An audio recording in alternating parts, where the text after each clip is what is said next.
Kelpieone here on Stainedglasscuts. With the 2024 Olympics almost upon us, in this video I'm going to employ techniques that you may have seen in some of my other videos to try and create the impression of woven rings. I'll put links to those videos in the description of this video. Here's a draft of the interlocking ring pattern that I hope to replicate in fused stained glass. I'll figure out the exact design once I have the rings made. And here are the steps that I'll be going through.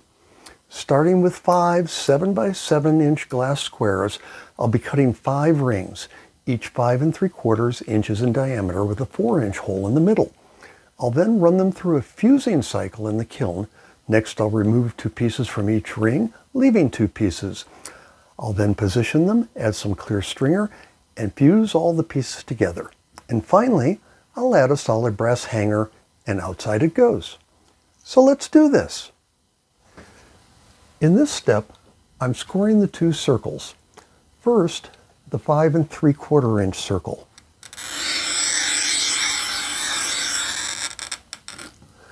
Then, I'll adjust my cutter down to 4 inches.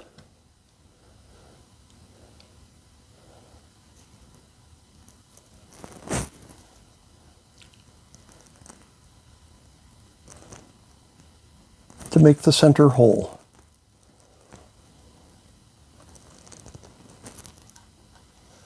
And make the second score.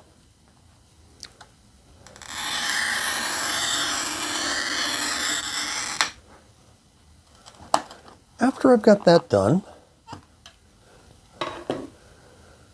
I'll flip it over and we'll break out the circles. I'll start by making a small crack and then using pressure, I'll have the break come on around the circle all the way around.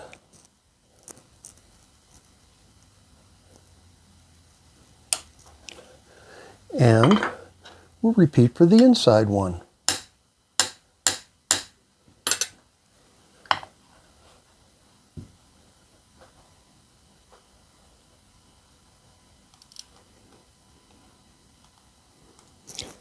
As you can see, with pressure and being on a piece of drawer liner, the crack will go all the way around. Now I'll flip the glass over and we will free up the circle.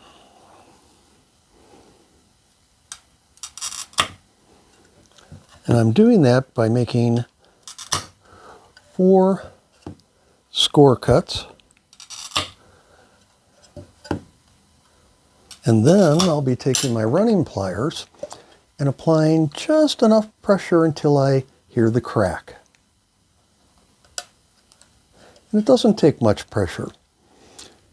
And as we go around, this will free up the outside circle.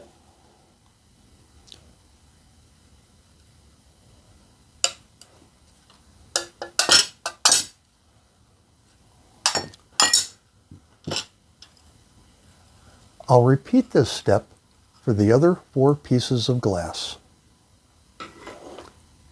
Okay, all the circles are done, and the inner ring is cracked all the way around. In the process of making the first orange piece, you can see that it broke through the ring. Now I've had instances of rings breaking straight across and rehealing in the kiln. Let's see if this will happen with this one. In any case, I've got a backup.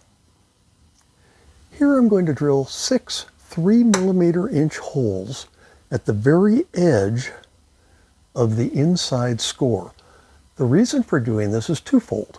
First, to be sure that my saw blade doesn't cut into the ring as I'm slicing across, and second, to aid in getting the middle pieces out of the ring.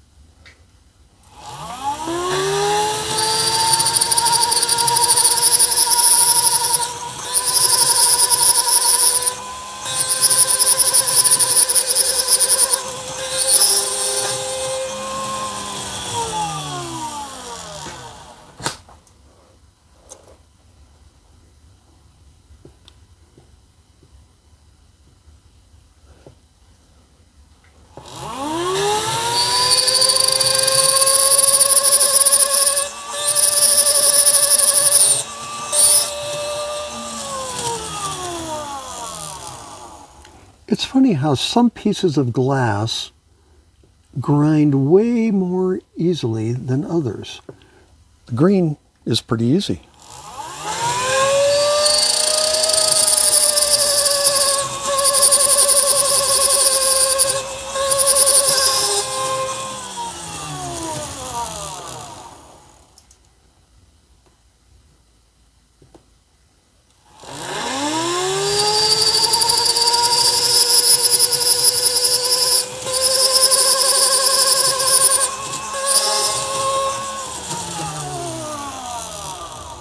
I'm always using an even number of holes so that my saw blade can cut across and have a hole to go to.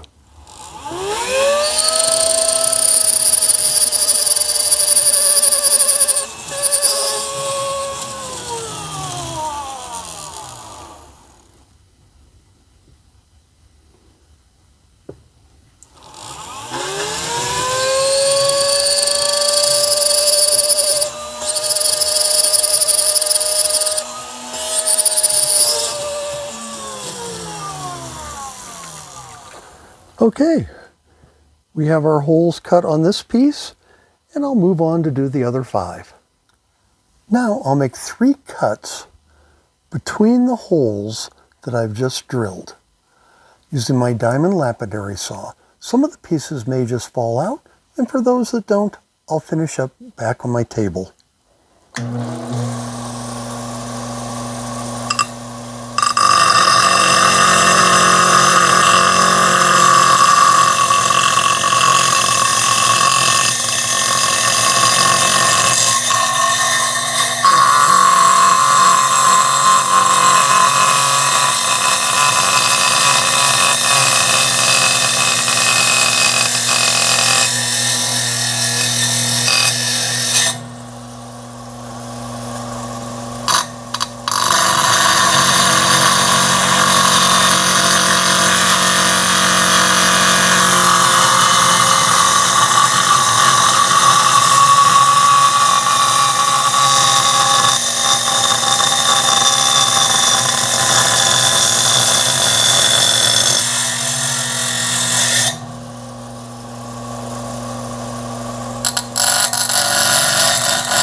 Okay, 5 more to go. Okay, not all the pieces fell out. As a matter of fact, only one orange piece did. But this is how easily they can be removed on a piece of drawer liner with some gentle pressure.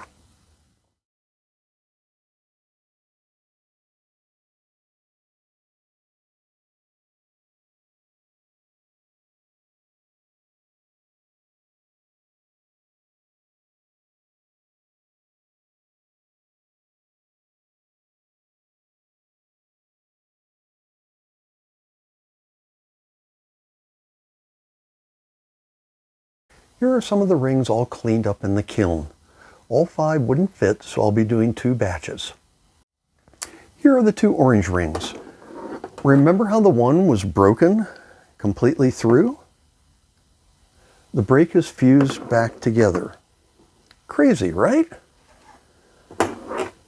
With this ring, I got going too quickly when I was cutting the center out, and I cut into the ring with the saw. But it gives me a chance to show you how the rings behave in the kiln.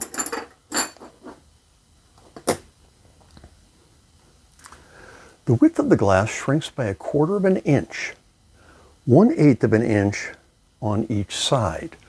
This causes the inside holes to expand from 4 inches in diameter to 4 1/4 inches, and the total outside diameter to shrink from 5 3/4 inches to 5 1/2 inches. So here are all the rings.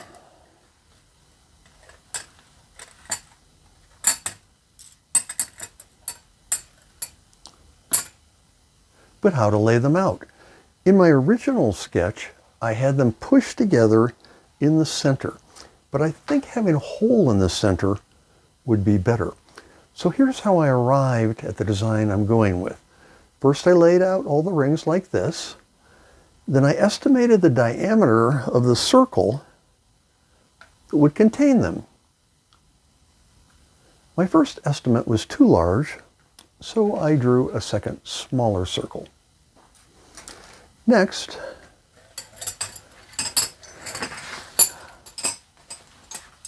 I drew 5 radii with 72 degrees between each.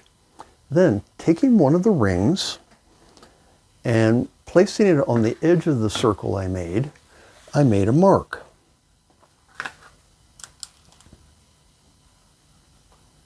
I made a mark like that.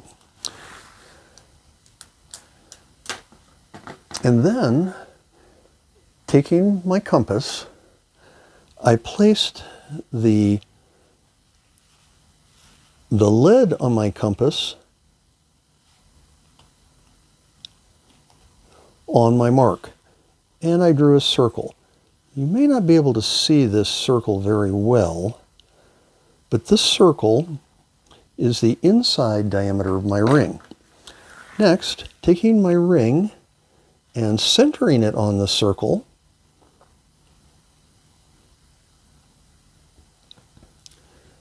I held it in place and I drew lines around the inside and the outside of the circle.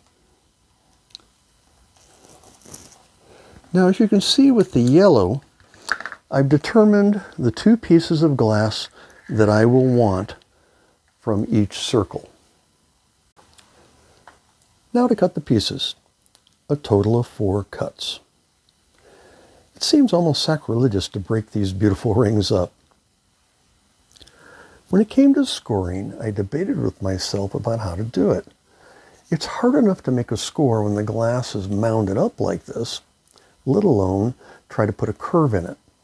So what I came up with, I'm going to go straight across and rely on my grinder for the final shaping.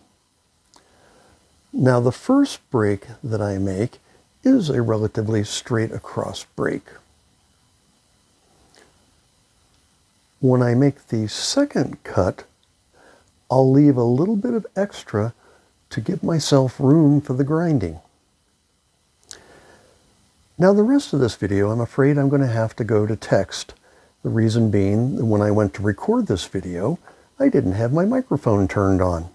Got a beautiful video, but no sound. So bear with me here as you watch me finish cutting the ring.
And here are all the glass rings laid out. When they go into the kiln, I'll be adding a 3/4 inch piece of 3mm stringer to each of the connection points to facilitate the pieces fusing together. On the topic of fusing, all of the glass I use has a tested coefficient of expansion, or COE, of 96. You should never try to fuse pieces of glass together that have different or unknown coefficients of expansion. How can you be sure that your glass is compatible? If you're buying large sheets of glass, you may see a label like this specifying the COE and that it was tested compatible.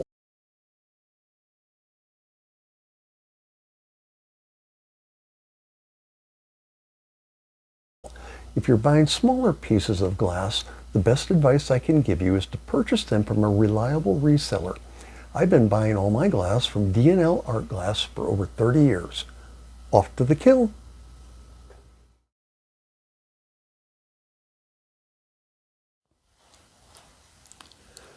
I have to say, it's always a little nerve-wracking when trying things for the first time. You put your ideas in the kiln and wait to see where you end up, hours later. And the results are not always salvageable.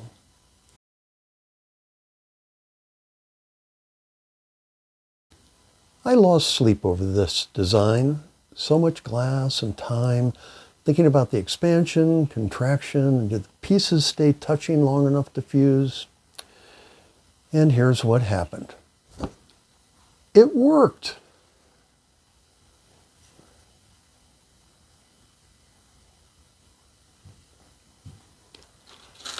I'm going to put this chain on it and hang it up outside.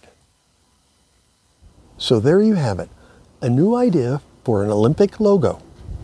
Thanks for watching. Please consider liking and subscribing. Cheers.